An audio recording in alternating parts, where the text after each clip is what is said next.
drive yung papasok. Maliit lang po kasi yung ano namin, yung tag nito, yung gate. Hindi pa siya sanay. Ayan, si Sam yan. Pag dito po yung bago ka pa lang may A. Ayan, may A sa likod. Ibig sabihin, bago ka pa lang na 2 years bago tatanggalin yan. So, bago pa lang kasi siyang nagka-license. So, nag-start po siyang ng 17. So, buti na lang napasa niya agad. Kasi medyo mahirap din pong pumasa sa dito sa France ng driving license. Ayan. Ginagay ng tatay, syempre. Love na love. Ayan.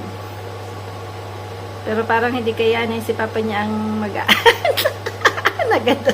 Namatay. Ay, suko. Suko si Sam. Ay, suko si Sam.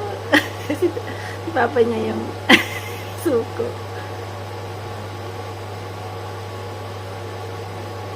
Yung suko. Si papa niya yung Ito na lang may tatay na mabait. Manak, nandito sila. Inugo nila yung garden ko. Walang tanim. Ayun si Frank. Ayan, very sad. Grabing hangin. Kaya tinanggal niya doon sa kabila. Kasi natumba yung poste. Dito titira niya yung kalate. Pero kita na yung kapitbahay ba.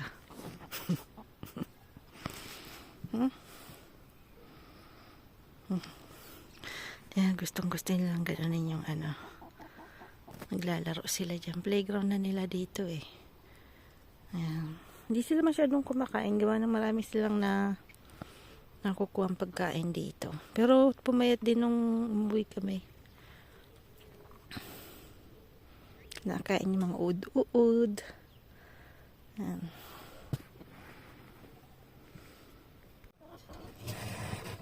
Kiki.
Sugo daw Zaya.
Sabula.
to the kitchen po tayo. Yan, nilagay ko dito yung ginawa ni Osh na parang chicken na po na crochet. Yan, nilagay ko dyan. Para naalala ko lagi yung anak ko. Then after, hindi ko pa masyadong nababago, no. Yung mga nilalagay ko po kasi, yung mga bagay-bagay din na ginagamit ko na mabilis kong abutin. Pero yung iba dyan, medyo etching-etching lang yan ni Manay. Kasi syempre, alam mo na, mahilig tayo sa mga abubot, mga antik na bagay-bagay. So, dyan ko po nilalagay. Pero yung mga nandyan po, ginagamit ko po yan. Ayan, ginagamit ko po siya pagka nagba-barbecue, something, pag nag-crepe. So, andyan lang po sila, syempre, para abot kamay lang po. Yan. Hindi ako masyadong nakapag-video po kasi yung mga nanonood po nating lagi, alam po nilang may kapitbahay akong quite old na si George. So, ang nangyari po ay natumba po siya kahapon kasi dito may pag ganyan pong matanda na may assistant po sila, nilalagyan pong something na parang how do you say this one, pag natumba sila mayroon po silang watch, ipipress lang po nila yon. Tapos mayroon po silang 3 tao na pwedeng tawagan ng assistant na yon, online po yon. Number 1 po si Frank kasi kami po yung pinakamalapit. Then after si Tony yung nag-aalaga ng manok na, and another one medyo malayo, pero yung nurse niya yun dati. So, kahapon natumba po siya. Pununta namin ako. Ang bigat po. Hindi ko na po masyadong na-video. Hindi ko po na-video yun kasi syempre tinulungan ko rin po si Frank. Nabuhatin siya na po kasi pag ganun po kasi syempre pagka matanda na yung bigat na talaga iba. Kaya medyo yung sad, yung mga ganyan, dito po lalo sa France yung meron din po siyang mga cousins, kaya lang hindi ganun kaka-close. Big sabihin, mag-isa lang po siya sa bahay, 95 years old. So, parang ngayon, today, i-decide po nila kung ano mang dapat na gawin. Kasi, hindi na po pwede siyang mag-isa. Ayan. So, meron po akong nakuhang konting video. Papakita ko po yung estado niya, something. Pero konting-konti lang yon. Meron po siyang canary. Grabe magkanta. Ito pala yung ginagawa ko, hindi din namin to. Sa manok po to. So, ayan, mabago po tayo ato. Ayan, may iba naman tayo. Ito po yung kalabasa, yung tawag nito, balat ng kalabasa. Hindi ko po siya tinatapon, pati yung balat ng tawag nito, carrots. Hindi ko na kahapon, kaya medyo lupayit na. Pero to, ayan. Pag naluto yan, okay na yan. Para sa manok po natin yan. Kasi maganda rin po yan sa kanilang katawan. Malaki po yung itlog nila. Tsaka yung, syempre, may makukuha pong dyan, mineral.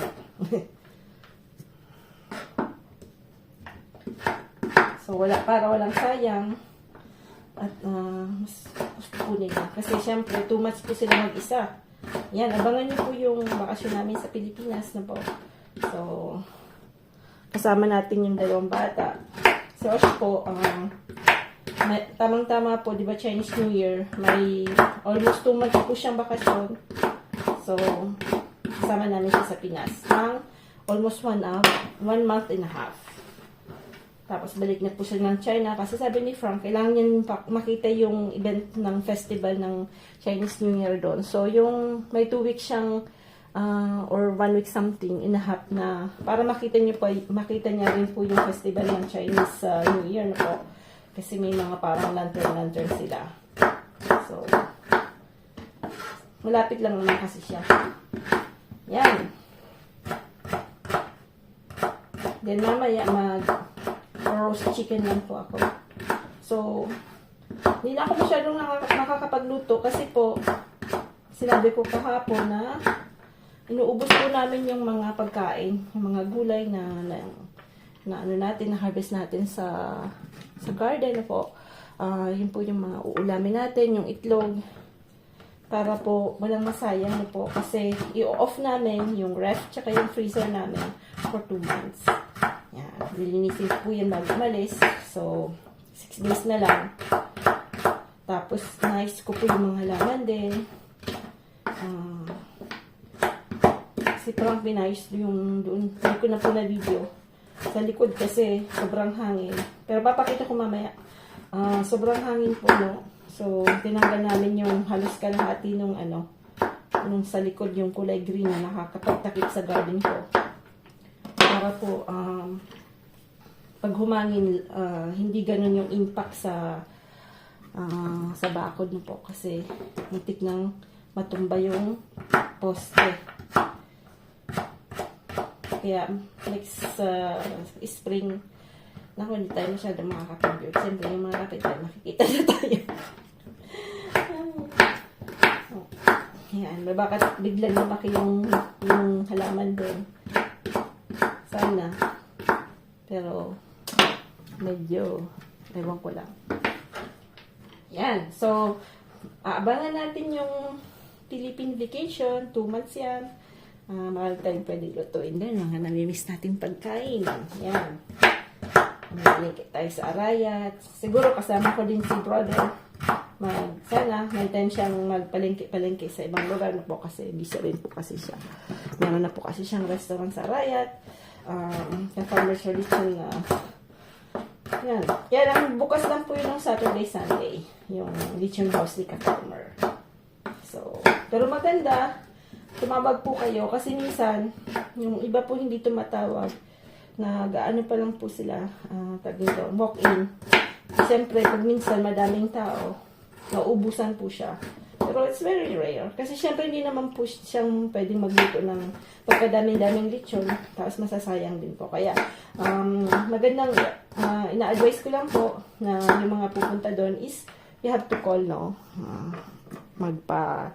Magpabook po kayo para at least malaman nila na ayan, marami pa rin darating. At makikita rin natin si mama kasi doon kami po titira sa bahay.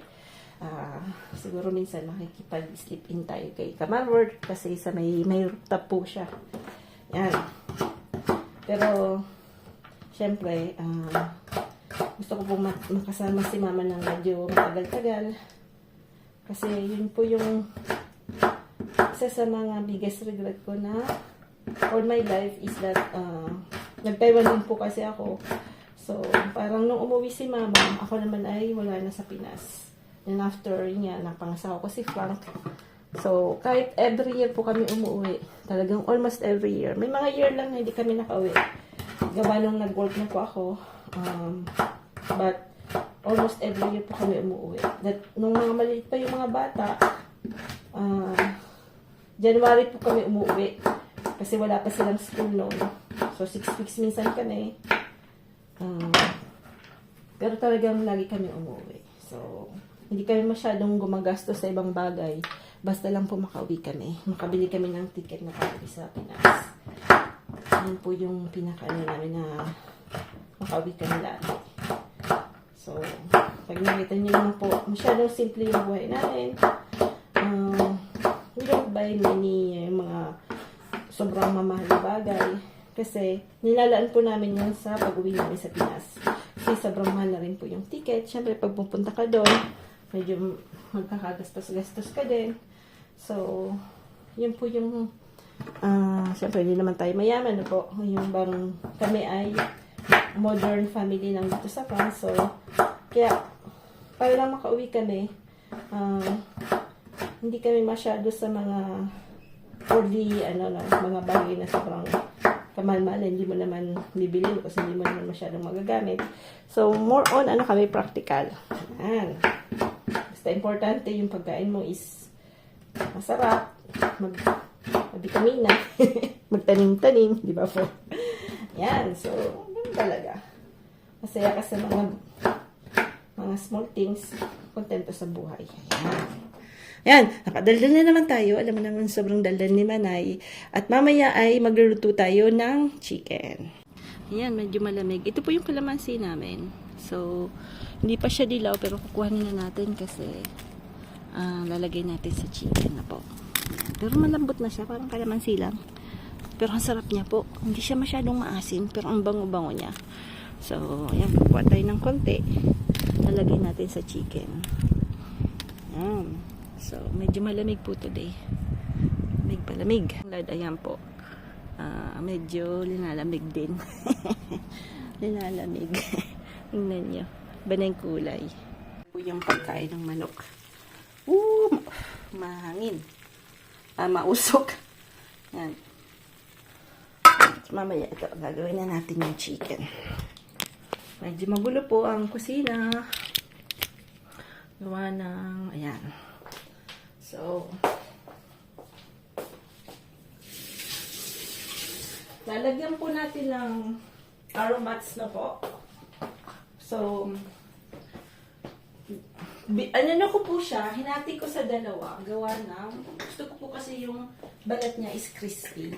Ayan. So, pwede namang buo, but mas maganda po kasi yung magiging, ano niyan, yung crispiness niyan after, pagka, ang tawag nito, ginanyan niya po. So, lalagyan ko ng mustard na po.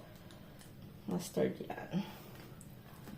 So, yung mustard kasi, medyo may pagkaanghang siya. May something siyang na, ano po, no?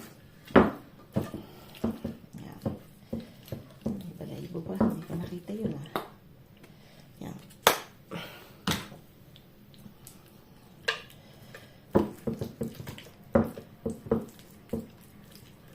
So, himas-himas lang. Ano talaga pag nag-ano. Tapos lalagyan natin ng suha. Ng garden.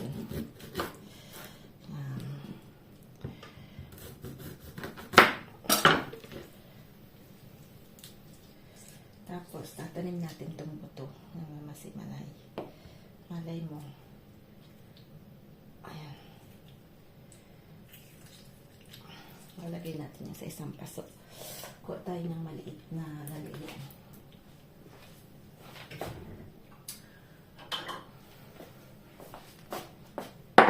Parang sa kalamansi. Style kalamansi siya. Binili to ni Frank. Regalo niya to sa akin. Nung nasa limo pa po kami. Nasa military pa po kami. Military camp pa kami. Ewan ko kung parang ano yata yung Mother's Day. Yan. Kasi hindi ako mahilig. Hindi naman mahilig ako sa flowers. But I prefer po pagka binibigyan niya ako yung plant na totoo. Kasi yung flower kasi after ilang days, di ba ano na po siya? Pangit na. So, gusto kasi pang matagalan. So, yung mga gusto ko yung mga ganyan. Pag Mother's Day, gusto ko yung either aromatic, tree, gano'n. Gano'n yung mga gusto ko. So, gusto lang talaga. Tapos, yan. Lagyan natin na, we put some lemon na po. So, that's lemon from the garden. Then, after we put ito po galing Italy. Bigay ni Tata Karin. So, it's a little spicy. So, herbs and spicy na po. Tapos, lalagyan natin ng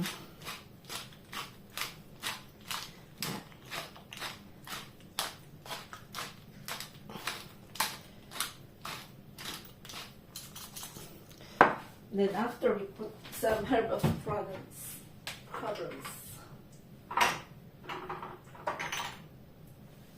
Dadala pala tayo nitong herbs of Provence kasi yan.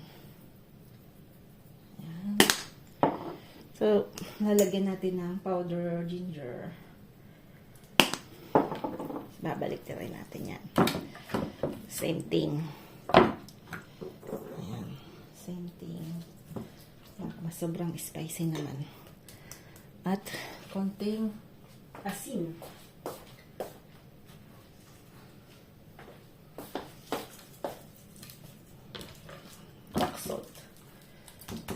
Salt tayo.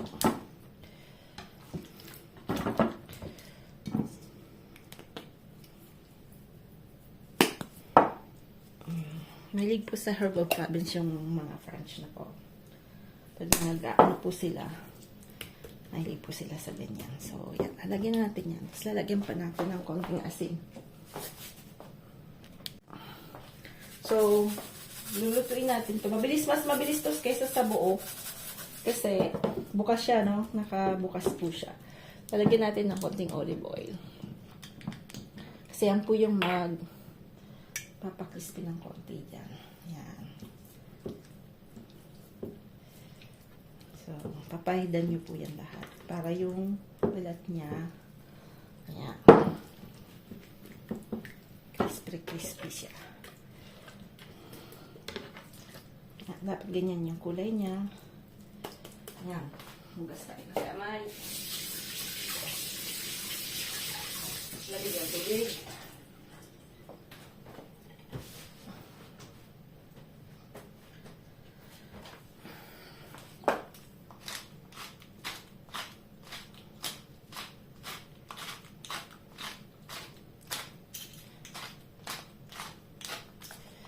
Then after, we will put some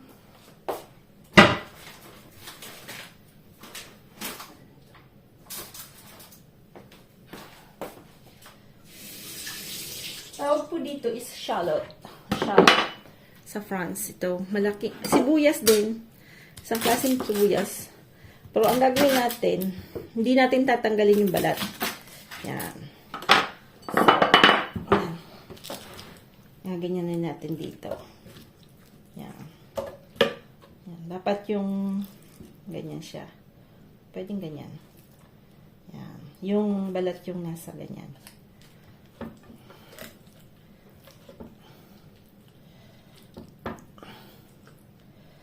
Yan, hugas ulit. Kaya lagi po ako may ganito. Yung torsyong tawag dito. Kasi lagi po ako. Dadala pa ako sa Pinas kasi hindi po ako sanay na walang ganyan.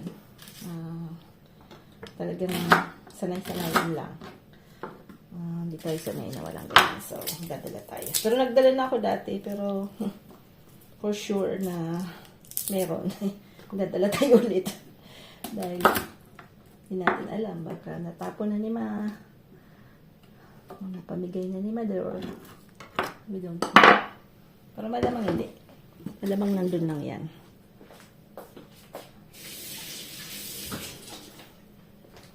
Dati yung gamit naman lang ganyan, pero siyempre na-use din kasi. Alam ko na gamit masyado yun, so nagdala ako last time na pag-uwi namin, but we'll see. Yan. So, lalagyan din natin ng bell pepper ng garden din. Yan.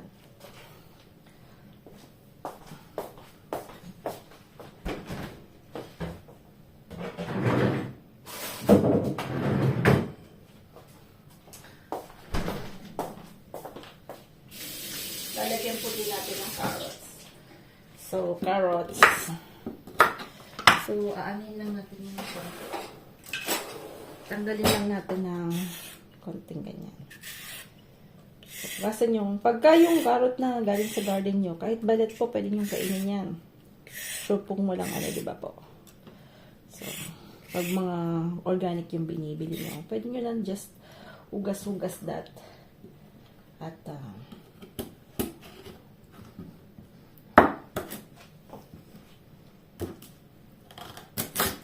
meron yung mga parang baby carrots.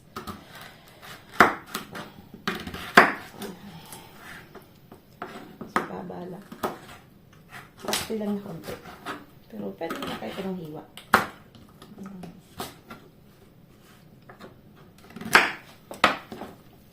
So, ayan. Lalagay natin yan dito sa tabi-tabi.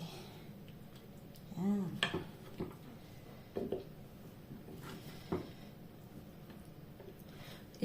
Pre-preheat na natin yung... What time is it, Frankie? Ha? Okay. So, it's 11. Preheat natin ang 200. Tapos, bumili po ako ng... Kasi wala na tayong tomato, syempre. Nakakamiss talaga pag... Bumili po ako ng ganitong tomato. So, lalagyan natin yung paragilid niyan, ha? Yan. So, kanya-kanya. May iba po, wala silang nilalagay na gulay na po. But me, mas gusto ko po yung colorful yung dish, no? Mas para sa akin, mas masarap pag mas nagbibigay po kasi yan ng sarap yung mga yan. Pwede pala natin lang para wag pumutok. Huwaan nyo lang ng konti para hindi siya puputok na po. So, ganyan lang. Hiwa lang yan ng konti yan. Para iwas sa tilamsik sa ano. Yan. Yan. Kahit pumutok yan, hindi naman siya yan. So, konting olive oil. And we're ready.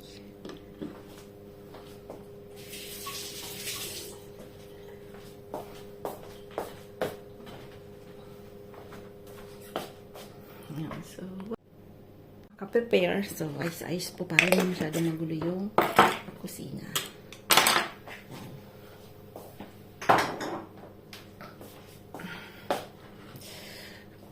Okay, let's cook. Yung chicken natin. Oh, hindi masyadong kita. Pero ang ganda ng kulay niya na po. Ayan. So, ayan po yung magandang pag pinadapa yung yung chicken na po. Kasi, kung mahilig po kayo sa crispy, pero yan, papakrispy natin ng konti. At lalong magki-crispy yan, aanin natin ulit ng isa pang beses. So, medyo halu-haluin nyo lang ng konti ito. Para yung yung gulay magturukan ng taho. Pero luto na siya, tingnan nyo. Luto na. Yan. Mainit na po yung ating microwave na po. Ayan na po yung chicken. Hindi makita. Bali, pag malapit na kayong kumain, para crispy po, dapat medyo lakasan nyo yung pang-grill niya, no? Para talagang crispy siya. Yan. Tapos fries po kami. Ako,